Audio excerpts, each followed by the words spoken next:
At ito naman po, si Clark. Bumati ka muna, Clark. Hello po sa lahat ng mga kapitbahay ko dyan sa Caloocan, sa lahat po ng umorder sa pagkain namin. Magbayad kayo, please.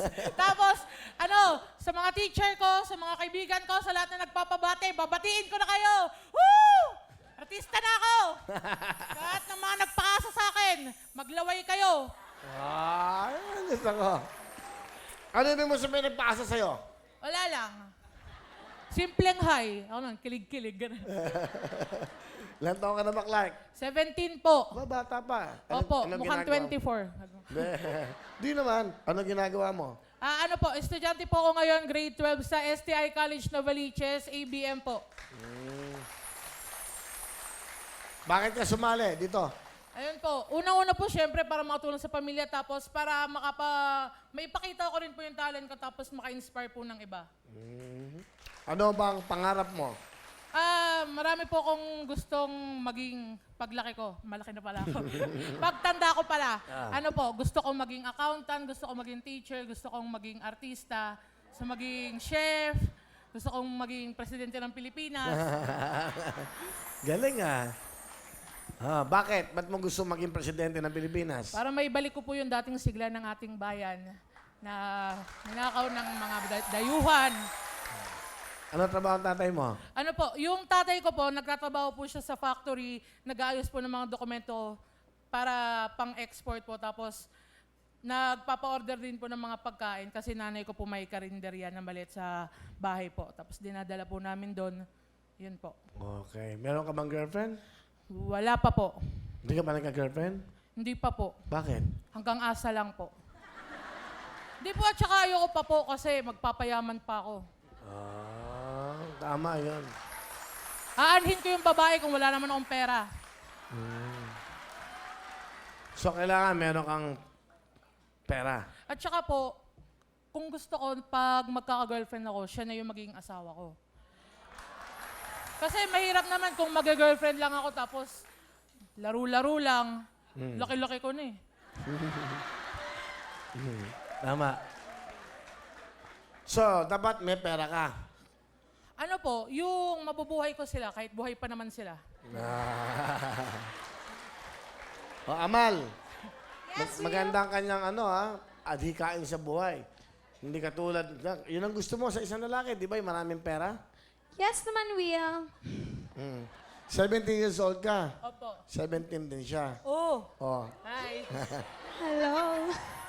Hi daw. Dito ka. Hi. Hello po. Hi. Marupok po ako.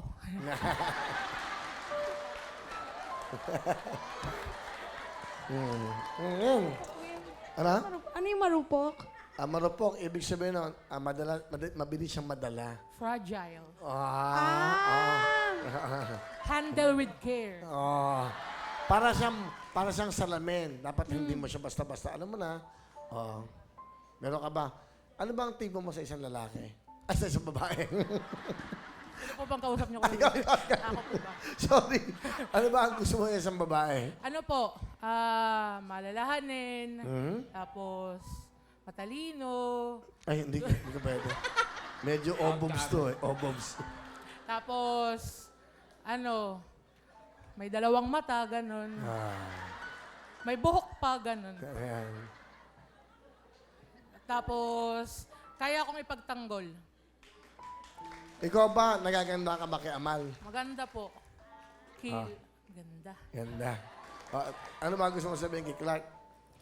Magpayaman ka muna. Sabi ko sa'yo, Kuya Will eh. Pag mahirap, walang mangyayari. Ay, kung mayaman ba siya, pwede mo siyang ibigin? Depende sa sitwasyon. Katulad ng? Pag-gipit na gipit,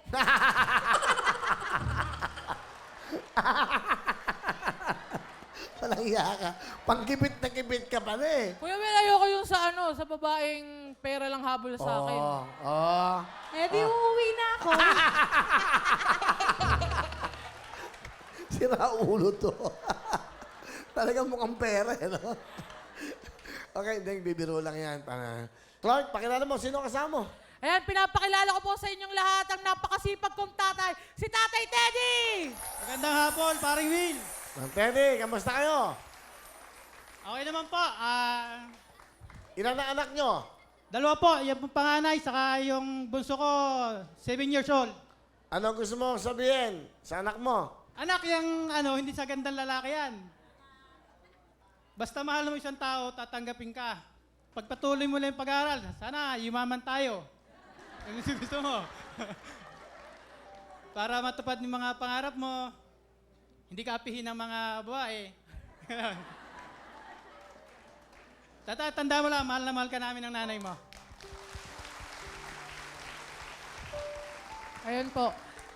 Tay, salamat po sa lahat ng ginawa nyo para sa akin. Salamat po sa lahat ng sakripisyo, sa pagod nyo araw-araw, sa pagsasakripisyo nyo para sa aming magkapatid, kahit dalawa lang kami. Yung hirap nyo, sana magawa ko yung lahat ng mga kaya ko para masuklian man lang kayo kahit papano. Maparamdam ko sa inyo na ginagawa ko lahat para maging proud kayo. At salamat po. Mahal na mahal ko po kayo ni Nanay. Salamat. Mahal mong tatay sa mahal mo. Clark, humugot na to sa pag-ibig. Humugot sa isang ina. Ano naman yung hugot mo? Self-love po. Maganda to. Pakinggan natin. Ito po. Pakinggan natin si Clark sa kanyang hugot. Sa araw-araw na nagdaan, lagi ko naisip, bakit may matatabang tao? Nakakatawa, di ba? Pero naisip ko, sa dinabi-dami ng dahilan, may iisa na bukod tanging kasagutan sa katanungan kung bakit ako nandito. Para magpasaya. Sino bang hindi matutuwa na may unan ka na, may kutsyon ka pa?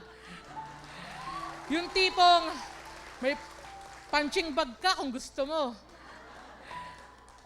Yung tipong wala pang joke pero matatawa ka na. Kasi nga, may kaibigan ka na, may clown ka pa. At huwag kayong mag-aalala dahil di naman ako maubusan. Kasi simula pa lang dati, kami na ang tampulan ng katatawanan. Sana isip nyo na sa bawat ngiting to, may luhang dinilig na yan. At sa bawat bilbil at patong nito, may kwentong nakatago dyan. At sa bawat pagkaing lalantakan ko, may mga problemang gusto kong kalimutan. Kaya sa susunod, na may makita kayong katulad ko, salamatan nyo. Siguro naman, isang beses sa buhay nyo, may isang matabang nagpasaya sa inyo. At may isang matabang tao na nagbigay ng lasa sa matabang na buhay nyo. Salamat po.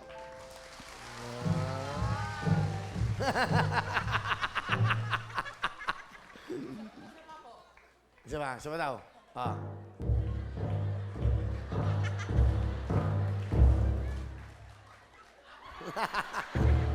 Hello, late. Wala, laging late yung mga yan. Isa advance, isa late. Ganda ng sinabi mong yun May aral yon sa bawat katulad mo at sa mga bawat na umaapi sa mga katulad mo. Opo. Di ba? Lagi kong sinasabi, Will, na bago ako mahalin ng iba, kailangan mahalin ko muna yung sarili ko.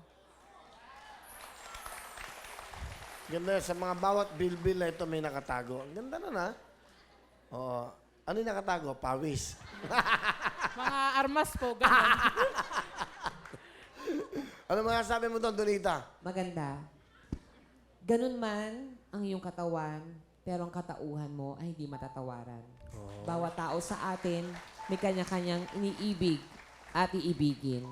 Kaya sa mga babaeng manloloko sa iyo, isa lang gusto kong sabihin mo, daganan mo sila.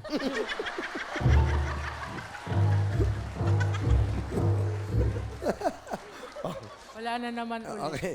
Ano mga sabi mo doon? Ikaw, Amal.